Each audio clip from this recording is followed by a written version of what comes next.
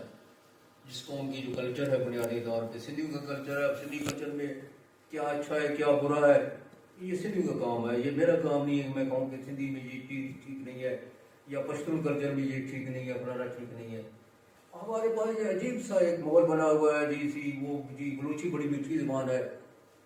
بلوچی میٹھی زبان ہے تو کلچر کے حوالے سے تو کیا سندھی کوئی کڑوی زبان ہے, یا سرائکی کوئی کڑوی ہے, یا پشتون کوئی کڑوی زبان ہے. ہم کہتے ہیں یہ فرق بلوچی چھاپ جو ہے ڈانس اچھا ہے تو کیا تڑ برا ہے, بھنگڑا برا ہے. نو, ساری اچھے ہیں کیونکہ لوگوں نے خود بنایا ہے نا, کہ ان کی اپنی تخلیق ہے.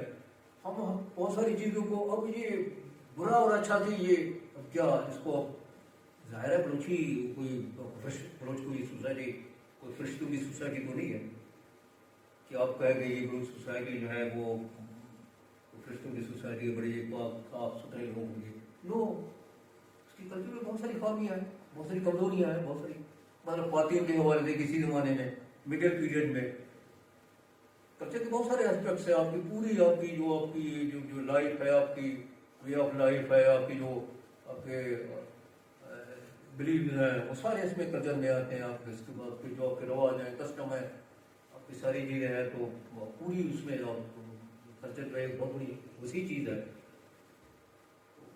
اب وہ خواتین کے حوالے سے ہم مطلب کلاسیکل پیریڈ میں تو ٹھیک تھا بلوچ.